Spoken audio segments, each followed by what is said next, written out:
Okay, Dr. Zaghloul, you mentioned Mecca, and we know that Muslims face what is called the Kaaba or the cube 5 times every day in their prayers. On the Kaaba, there is a stone called the Black Stone that has very interesting history, and you wrote a paper a long time ago about this Black Stone. And since you're a specialist in earth sciences, can you tell us a little bit, where did it come from? Is it true that some people say that it used to be white and then it became black, or was it black in origin? Can you please tell us a little bit? Yes, you see, Prophet Muhammad sallallahu alayhi wa sallam has told us when Ibrahim alayhi salam and his son Ismail alayhi salam were raising the foundations of the Kaaba. Then Ibrahim alayhi salam asked Ismail to go around looking for a rock of a different color to be made a beginning for the tawaf, the circumambulation around the Kaaba. We know that Mecca is built on a mass of crystalline rocks. And whenever these crystalline rocks, igneous and metamorphic rocks, are intruded into the earth, they intrude in vast, immense areas. So Sayyidina Ismail alayhi salam went around looking. He couldn't find anything different.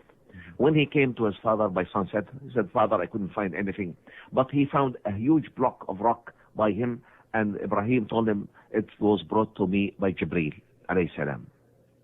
So they together put it in that eastern corner of the Kaaba to make it as a beginning for the circumambulation around the Kaaba. Prophet Muhammad sallallahu alayhi wa sallam is quoted to have said that this stone, min ahjar al-sama, min ahjar al-jannah, it is a part of the stones of heavens. It is part of the stones from paradise. And of course, Orientalists, when they listen to this, they said Arabs do not know anything about geology, because the area along the western coast of Arabia, or the eastern coast of the Red Sea, is covered by a vast expanse of basalts. And basaltic rocks are dark rocks, are black rocks. And they said apparently by erosive processes, a block of these were taken by currents, torrential currents, to Mecca, because Mecca is in a valley. And they said the Arabs don't know, so they said it's from heavens, or it's a meteoric body. So they organized a trip to that region. One of their intelligence people was in the army. They taught him Arabic for 8 years and sent him to Morocco to get the Moroccan accent, and then to Egypt as a pilgrimage coming from Morocco. And he went to Medina and then to Mecca. And this man says that viewing the Kaaba from the premises of Mecca is the most moving image he has ever seen in his life. But nevertheless, he went to the Kaaba, and the black stone, because it was transported several times, has been fragmented into about 15 small pieces in the size of a walnut. And these now are impregnated into a resin and put into a silver framework. So he easily got part of these, one of these nuggets, and went to Jeddah.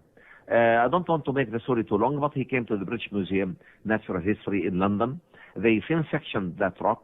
They proved that it is a meteoric body of a unique nature that's not known before, and it is white inside and black on the outside. And the Prophet sallallahu alaihi wasallam is quoted to have said that it used to be as white as milk, and it has been tanned by the mistakes of people or the evil actions of people. Now, you Muslims, you kiss the stone for what? Just to revere, just to show our respect to the Prophet. That's all. What does have to do with respect of the Prophet? You cannot respect the Prophet without kissing stones? You can definitely. Okay, so your Prophet was kissing the stone to respect himself? No. Okay, because you said we kiss the stone as a respect to the Prophet, but the Prophet himself, he kissed the stone. So he was kissing it to respect who? He was that stone. You have a stone. Okay, so your prophet, he respect the stone. That's wonderful. Why he respect the stone? You will go back to zero. I called them before. You know, I chatted before with a website. It's called Convert to Islam, I think. And I asked him why. I have a question. Why the prophet he kissed the stone? They said to me because it's holy. I said why it's holy?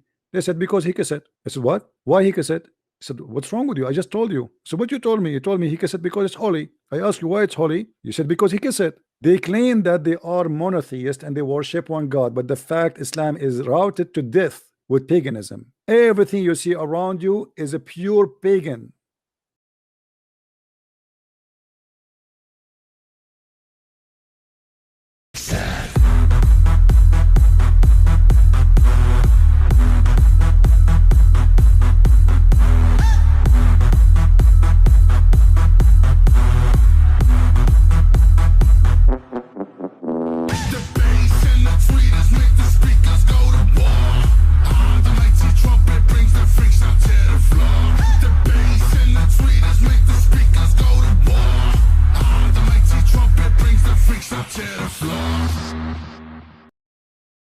Instead of saying there's no God but Allah, then why you don't say there's no Allah but Allah?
Instead of saying there's no God but Allah, then why you don't say there's no Allah but Allah? If Allah just a word mean God, they don't do that because Allah is the word which is a name. So they say no God, la ilah, that is the word for generic God, ilah, illa Allah.